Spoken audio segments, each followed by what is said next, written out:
That's what I wanted to do when I grow up. I've been in business like really my whole life. Going to business like since like the fourth grade. Do this, right? Because this is actually part of my everyday life.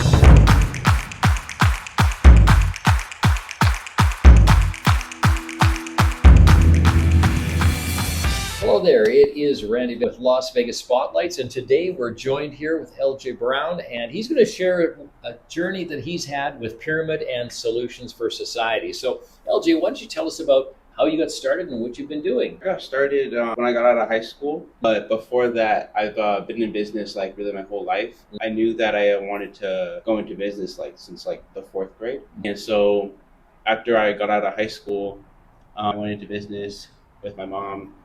And then also before that, I also had my grandfather when I was growing up. He was doing business a lot. He ran his own company as well. So I had him showing me stuff as well. Yeah. So would that have been a job that you had with your grandfather, or were you just around the business at that time? No, I was just around the business at the time. I didn't I didn't learn anything per se like that I would remember, but like just to like be around it and know that that's what I wanted to do when I grow up. Right. So then let's jump into that then. What type of business did he have?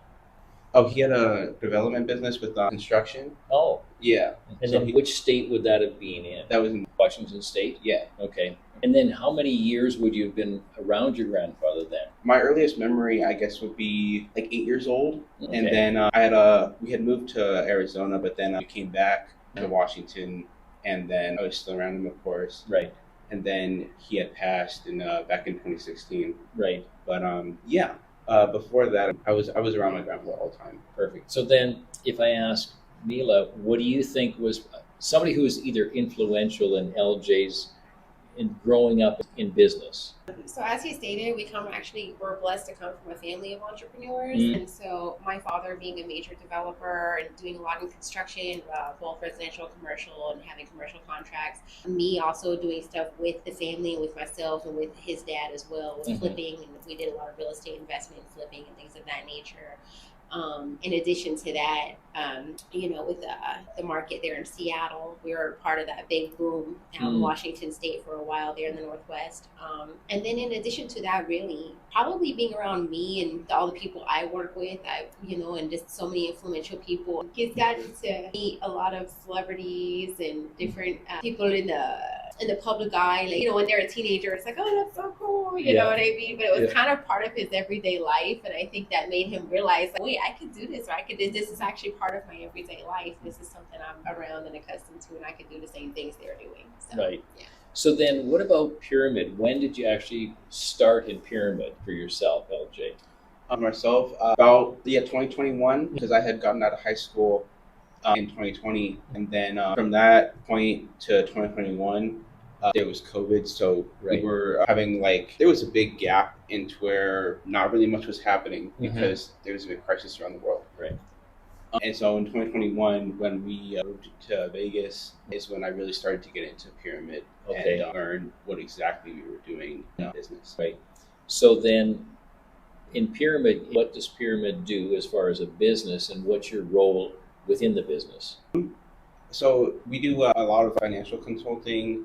And then we do a lot of work overseas. Funding, development, both nonprofit and for-profit. Pyramid's primarily for-profit, but that's where Solutions comes in on the nonprofit side. And we'll do some humanitarian work as well with helping out communities in need, whether it's domestic or overseas. So with Pyramid, what I tell people is we could take you from the beginning. You're a startup, you're a small family, you're trying to kind of get your development going, you're trying to build a business or elaborate upon your brick and mortar, or you're somebody that's already successful and you need to scale up, or you need a line of credit. We have so many different avenues that we can do. And what we have is we not just have the relationships for the institutional funding, but we also have the relationships for the non-institutional, the non-traditional funding. We can do things that most can't do. And so when everybody's telling you no, chances are I can find you a yes, he can find you a yes, and that's a big deal. So then what I'm hearing is you're both local, if you want to call it local or national, but you're also doing work overseas, is that right? So then how do you balance that? Do you just base it on the need that's coming in, or do you pick and choose where you work?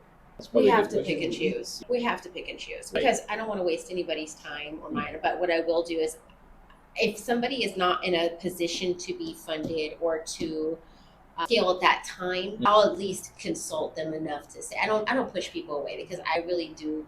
I get to help people's dreams come true. He gets to help people's dreams come true. That's a beautiful thing. I don't take that lightly. And I think everyone's dream is important. So even if it's something I can't do at the time, or he can't do at the time, I can give you ideas of what to do. You know what I mean? And I will give you a general consult of, hey, let's work on this, or let's work on that, and then come back to me. So we do pick and choose of who we're going to work with at that time, but we can tell people, this is what I need you to do in the meantime, in between time, and get them prepared. So if you were to describe a normal week or a day for yourself, LJ, what would it look like if you could have a normal week? Because there's not like a perfect time exactly of which business happens. It could happen at like 3 in the morning, or especially when you're overseas. Exactly. Or 5 in the afternoon. There's no really set time that it can happen. Me and my mom, we're on the phone all the time during the week or during the day.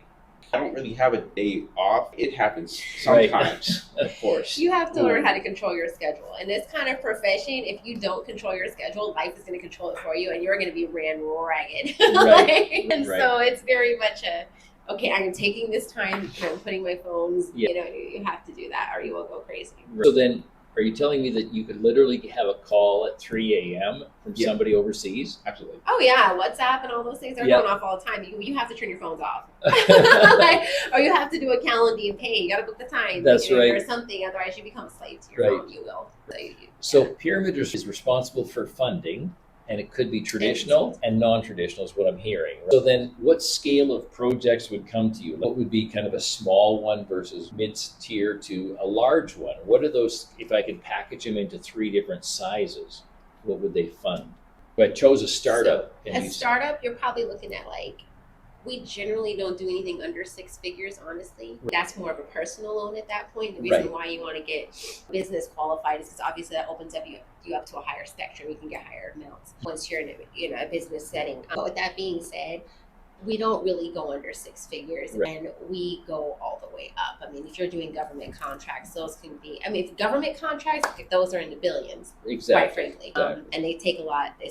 We're subbing, and we're 20 of us on that one. We're not the only lead on that one. Right. But however, if it's a more personal, or if it's just, we take businesses that have anywhere from 3 employees, 2 employees, mom and pop type thing, all the way up to 1,000, 1,500, all the way up to government contracts. So there is a really large scale. So the revenue then could be from very small, $500,000, million, all the way up to a government one, which really isn't on the revenue side. It's really the size of the contract. Correct. That is correct. Right. So then hypothetically, somebody comes to you, their company's doing $5 million in revenue. They're looking to expand. They're local. We'll call local somewhere national here. So then, do they need to come into you with a business plan already, or do you help them do the business planning, or what's the role of Pyramid in that case? Well, in that, if they don't already have a business plan, then we can help them out in little ways, right? With say they need a certain amount of funds to do something, we can tell them to get a SBA. Right. And from that point, come up with ideas and what they're wanting to do with their business, and then come back to us with that business plan, and then we can help them forward from that point to get to where they're wanting to be. Okay. As long as their books are right, we can pull from that. So if you have your books correct, and actually sometimes people come to me with a whole mess, you know what I mean? That's where the consulting comes in. Yeah. You know what I mean? Because I've had people literally I have bank statements. Right. My credit said it's 100, 590, but I have some bank statements and I don't have taxes. They make their company look like a loss because they want, the tax return. Right. It's a mess. Yeah, it's a mess.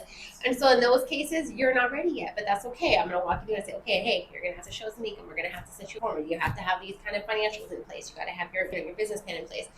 But yes, you do want to have all that, but there are times where people don't have all that in place, but they might have the good financial. Right. And then we're able to take something like that and then say, okay, let's say you have equipment, you have accounts receivable, you have land, you have different things. You have to have some kind of collateral as well. Collateralization is huge.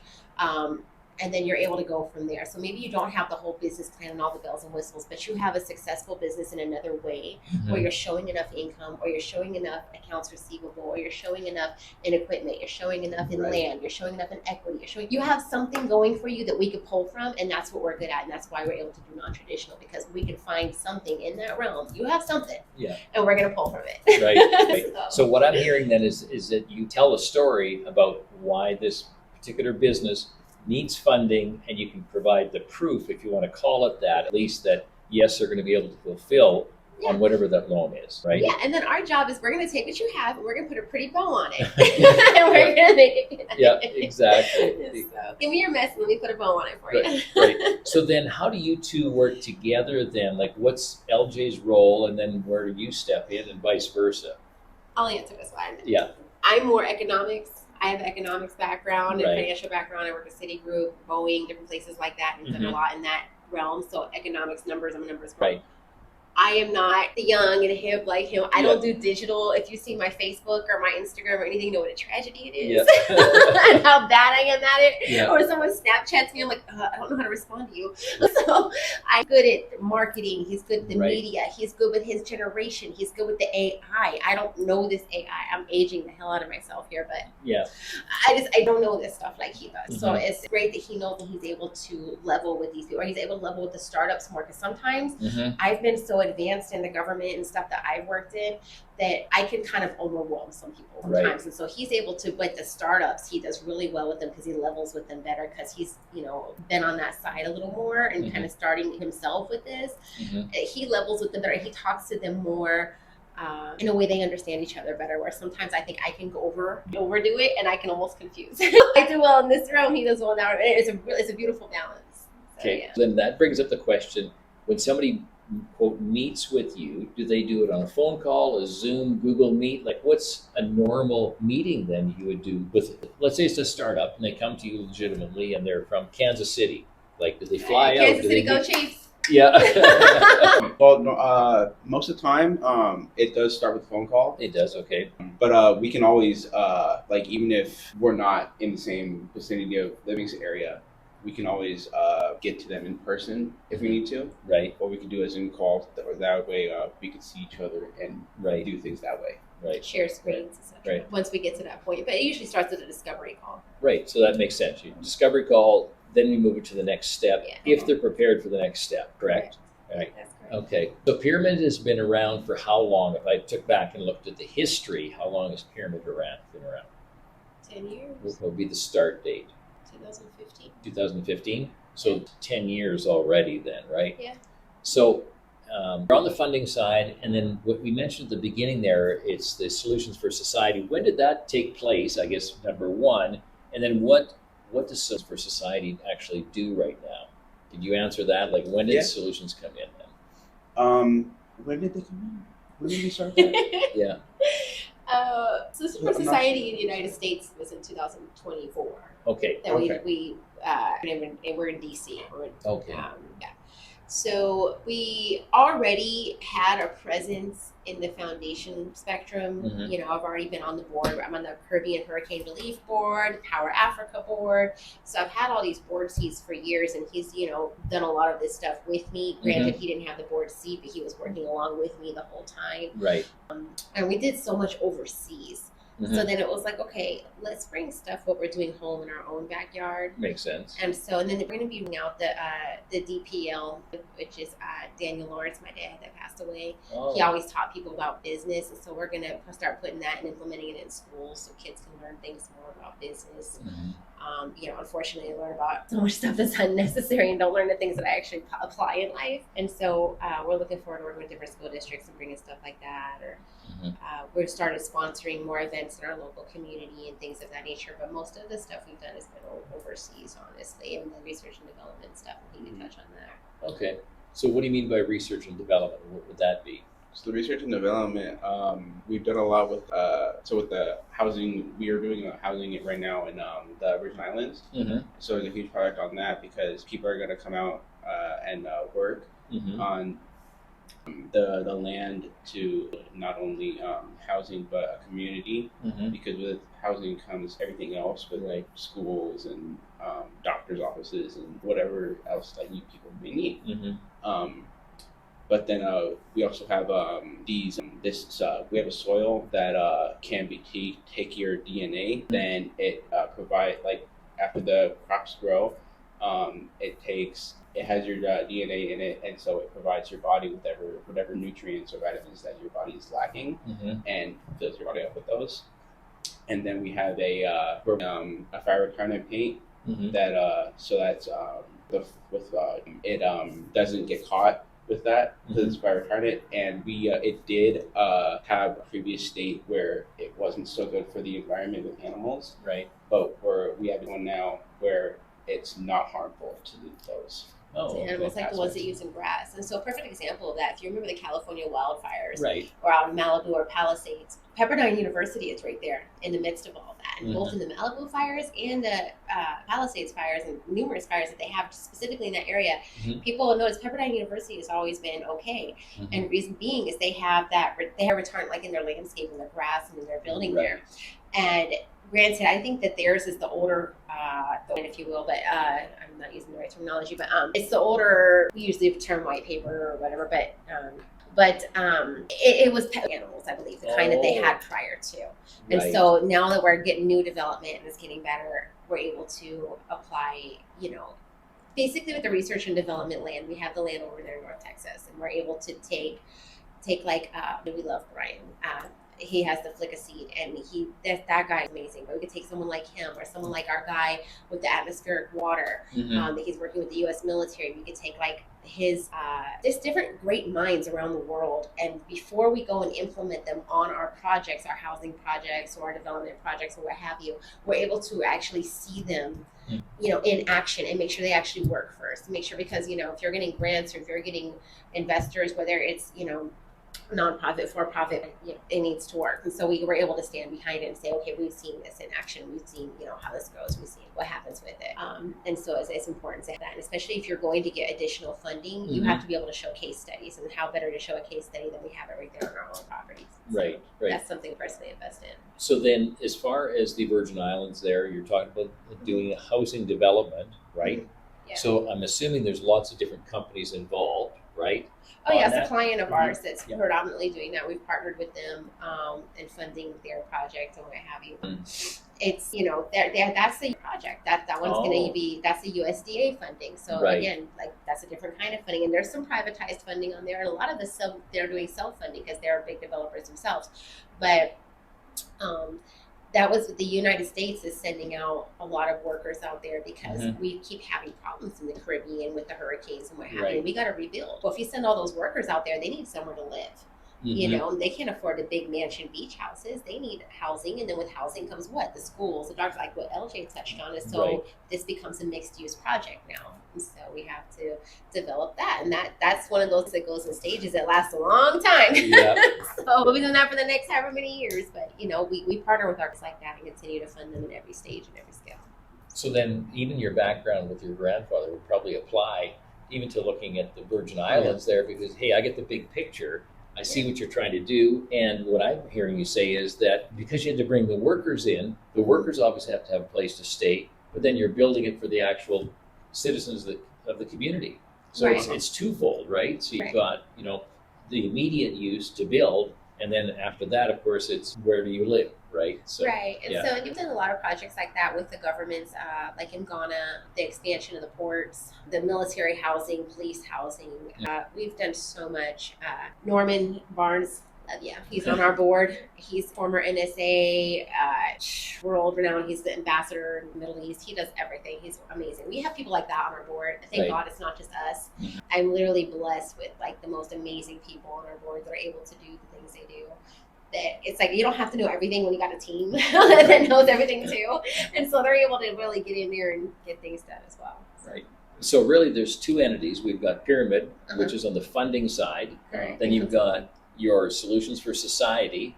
And for Solutions for Society, let's say you're somebody who, quote, needs the money. who believes that they could get funding from you. Is there criteria? Is it like certain parts of the world, certain parts of the country, or is it a type of development that actually approaches you? Like who qualifies, I guess, and who doesn't, to put it simply?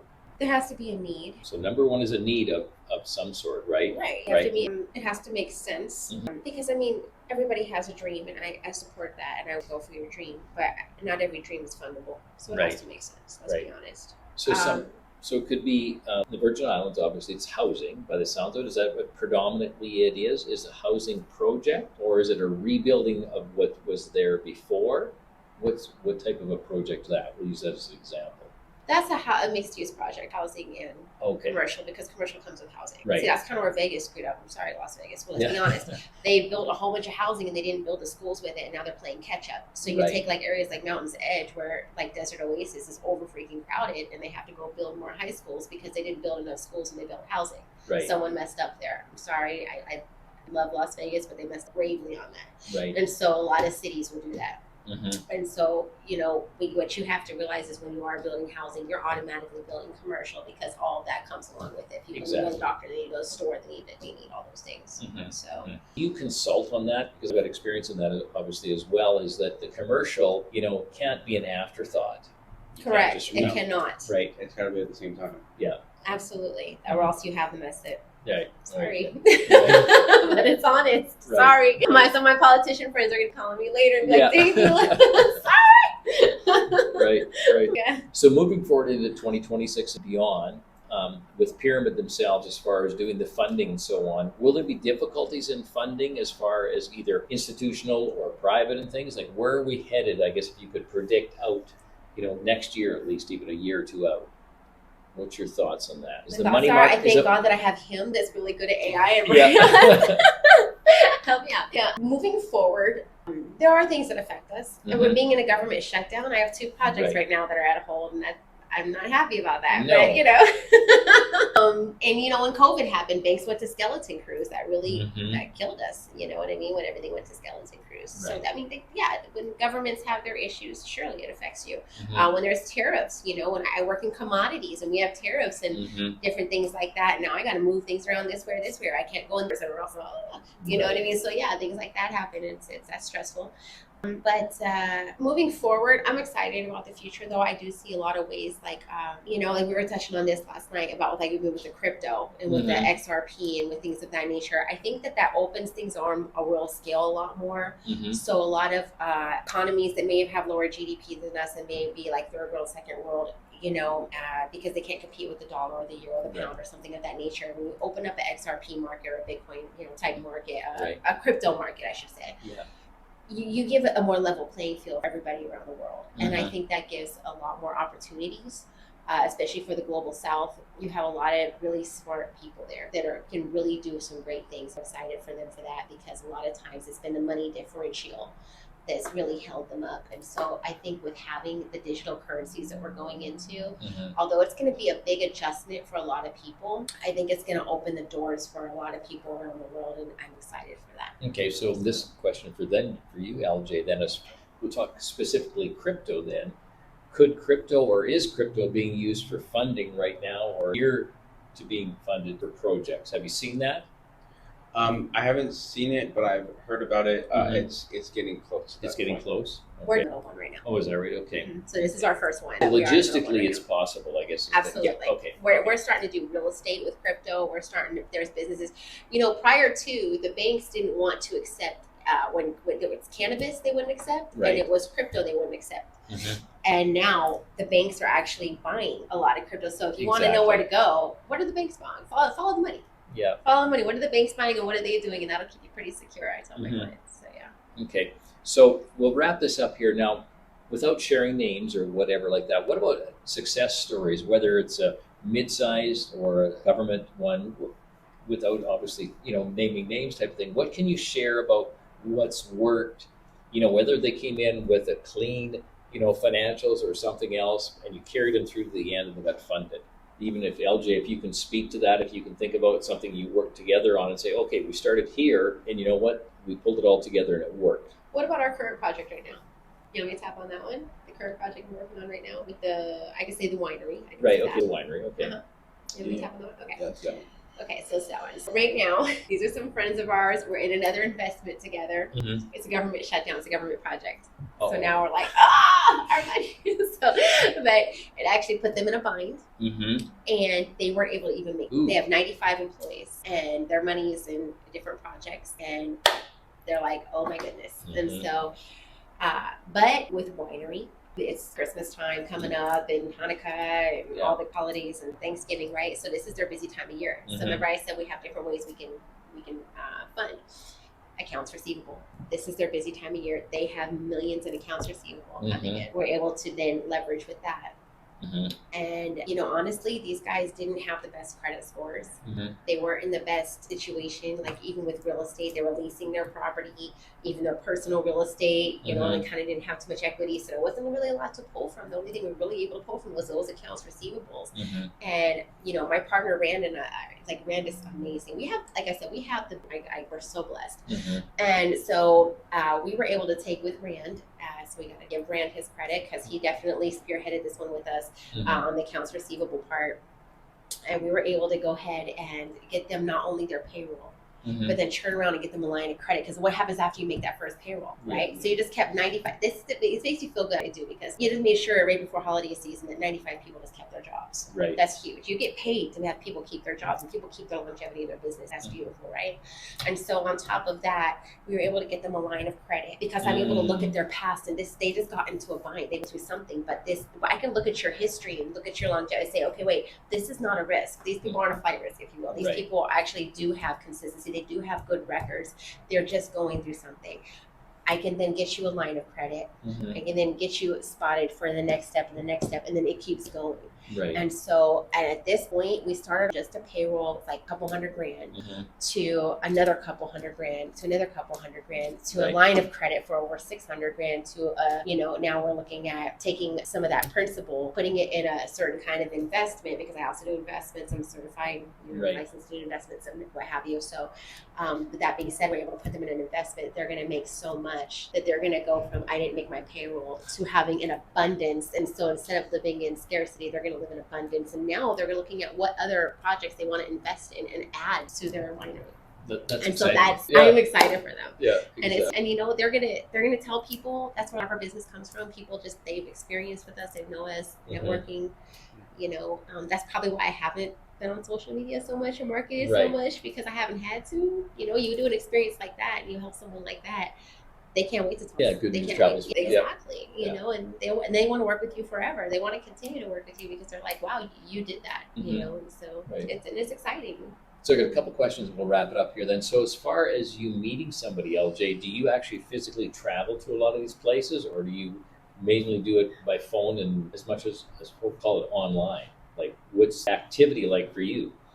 For me personally, it would be online or over the phone. Okay. And then how about you, Mila? Do you travel to some of these, groups to meet with them physically? Yeah. Yeah. And I've been in places. Okay. And I've seen some things. Yeah. To the point my mom was like, that's enough. And so my mom was like, that's enough. Yeah. She didn't like some of what I was going to, and so I stopped going to that point. But I do like to be around. Okay. If it's my funds or funds personally that are there, I need to. I like to see what's happening personally. Right. So a lot of times I will go. Okay. So, not initially, but I will at some point either. Yeah. So for those of you listening in, and I'll let Mila and LJ tell you more about this. Like, number one, how do you get a hold of you two there? It's number one, and number two is like you have to wait a month or 2 or 3 months or that type of a time frame to actually get the ball rolling. So. How do we get a hold of you? Like, LJ, how do we get a hold of yourselves as Pyramid? Or if they say, hey, I want to jump in and help out the society, like, what's the best contact? I guess I would say our online pages, our social medias. You're right. We have an Instagram, which is just the company name. Yeah, just the company name. Yeah. And then we have our website on that. But we have 2 different Instagrams. One's for Pyramid and one's for Society. Okay. And then and Facebook and right. things of that nature. I'm going to be honest. website is just like a one pager, like basically call me, because Yeah. like what we do is so intricate that I mean, if you try to sit there and break that down to somebody, like Well, you can't do it online on a. you really can't, Right. and everyone's situation is so unique Mhm. that like literally, if you look at our website, it's like literally it's a call to action. Hey, Yeah. this is how you contact me. Yeah, hey, there's nothing wrong with that. There's nothing Literally. wrong with that. So So, yeah. perfect. Okay, so anyways, we're sitting here in 2025, moving into 2026. If you have a need for any funding of any type there, and you think that Pyramid is a good fit for you, reach out to them. And like Mila said here, if you're not ready, at least we can take you to the next step. So really enjoyed having you two here today, and look forward to other interviews and being able to get to know them even better. So anyways, that's it for today for Las Vegas Spotlights. And again, thank you very much.